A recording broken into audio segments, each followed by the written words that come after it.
Pessoal, quando a gente fala do tema revisão, a gente divide entre revisão interna e revisão externa.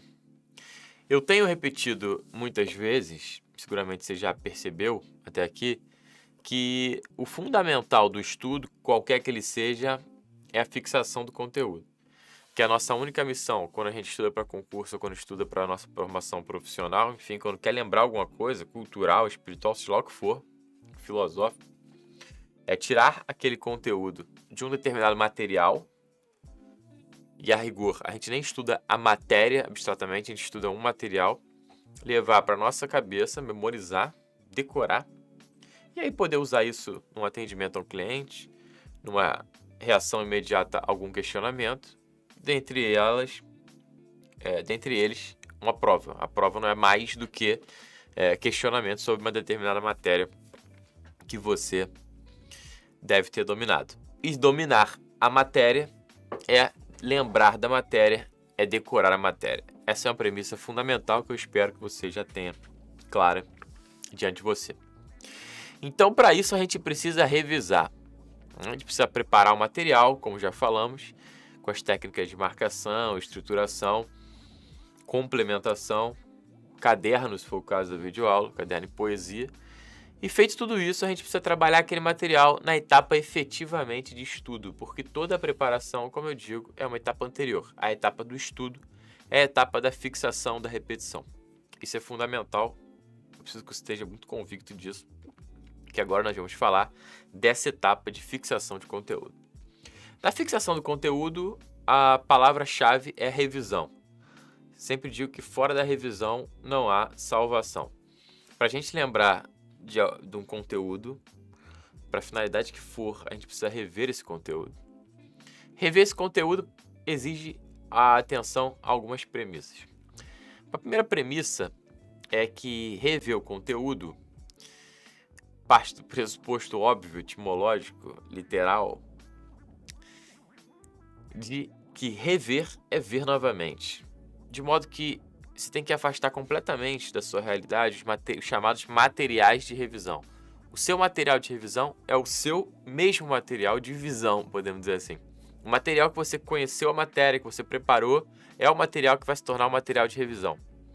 Você acreditar que ter um material para aprender para uma primeira leitura, depois um material para outras leituras, inclusive a última leitura ali é mais perto da prova ou para uma consulta rápida, para fixação rápida, você deveria ter um segundo ou um terceiro material só de revisão, é a antessala da tragédia da sua memória.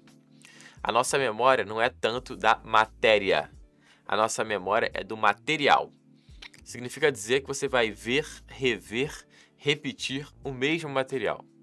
Toda revisão exige uma visão repetida, rever, ver de novo o mesmo material, portanto. Então você já pode deixar de perder o tempo preparando materiais de revisão, deixar de perder o dinheiro comprando materiais de revisão para você apostar no seu mesmo material. Ah, Zé Roberto, mas na véspera de uma prova eu devo ler um material denso? Aquele material, se você estudou como a gente indica na aprovação, se você aplica as técnicas, ele deixa de ser um material denso, por mais denso que ele fosse originalmente, e se torna um material familiarizado com você.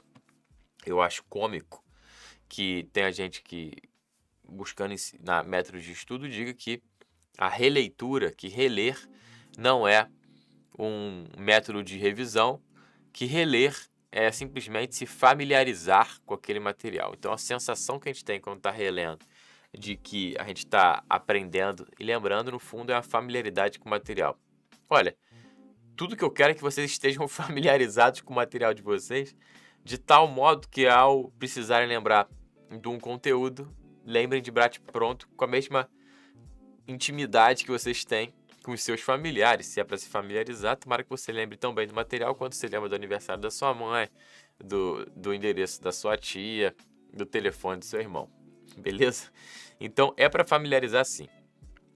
O que esse pessoal está querendo dizer, né, buscando diminuir a importância da revisão, da releitura, é que não basta só ler. Eu sempre digo isso. A gente precisa de um estudo ativo, propositivo, que nos provoque e nos faça lembrar depois. Esse estudo ativo, né, uma expressão que é comumente usada, ele pode ser feito de diversas formas. Muita gente vai dizer, estude por questões. Muita gente vai dizer, use mapas mentais, flashcards. Eu digo para vocês que tudo isso é secundário. O estudo ativo é uma postura interna nossa. É uma postura que exige atenção, exige concentração e exige uma técnica, que é a técnica da revisão interna, que a gente vai trabalhar nessa aula. Então, essa ideia de que ler, reler, repetir, que é um mote, né, do que eu tenho dito tantas e tantas vezes na internet, não basta, é uma ideia que ignora que haja alguma técnica para ler, reler, repetir, que haja exigência no ler, reler, repetir, que não é simplesmente ficar lendo e relendo como você lê a Veja, a Placar, o feed do seu Instagram ou o Globoesporte.com. É óbvio que não é ler passivamente e magicamente aquilo entra na sua cabeça, na hora que você for fazer uma questão, magicamente você vai lembrar. Evidente que não. É ler com técnica. Quando eu digo ler, reler, repetir, eu digo fidelidade ao material, repetição, revisão. É isso que eu estou querendo incutir. É óbvio que tem técnica para isso funcionar. Então, quando a gente fala em revisão, a gente fala em dois tipos de revisão. A primeira revisão é a revisão interna, que é uma técnica de leitura, técnica de memorização de qualquer informação, na verdade. E depois a gente tem a revisão externa. A revisão externa é rever o mesmo material e uma nova oportunidade. Significa dizer que você estudou hoje, por exemplo, atos administrativos. Em algum momento do seu estudo, você vai estudar novamente atos administrativos. E ao estudar atos administrativos, você vai estar fazendo uma revisão externa. Externa por quê? Porque é uma nova ocasião. Não era a mesma ocasião no mesmo dia. Repara que as duas formas de revisão, elas são complementares. A revisão interna é uma técnica de memorização. Essa técnica de memorização ela se aplica para você ler um outdoor, para você decorar um telefone ou para você decorar a competência para praticar determinado ato administrativo. A revisão externa, ela é um reencontro seu com aquele mesmo material. Por isso é importante que a revisão, de novo, seja do mesmo material e que a revisão seja um reencontro. Porque eu não sei vocês, mas eu na primeira vez que saí com a Carol, percebi algumas coisas, na segunda outras, na 10ª outra, e até hoje eu vou conhecendo um pouquinho mais ela a cada dia. Então é óbvio que a gente precisa ter reencontros com o mesmo material. Isso é a revisão externa. Seja na primeira vez que você estudou, seja na primeira lida, seja na primeira trabalhada de material, numa eventual complementação, na marcação, seja na 1000ª revisão externa que você está lendo pela 79ª vez o mesmo caderno, você sempre vai usar a revisão interna. A revisão interna, então, é uma técnica para você memorizar qualquer informação que seja que você queira lembrar depois. A revisão interna, ela é assim, podemos dizer, um problema na sua vida.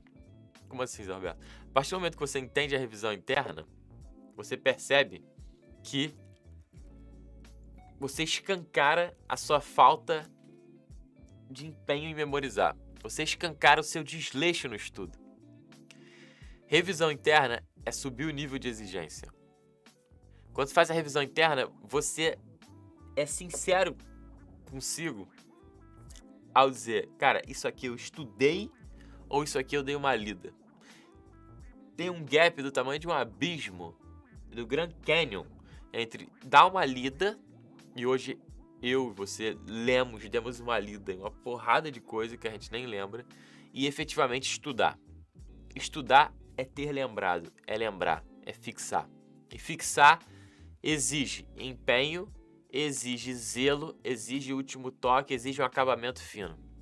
Sempre é possível dar um pouquinho mais, sempre é possível dar uma última revisada, sempre é possível forçar a memorização de todos os pontos no final e retornar. A revisão interna, portanto, ela passa a transformar o seu estudo em algo desagradável. Desagradável porque exigente. E a gente não gosta de exigir.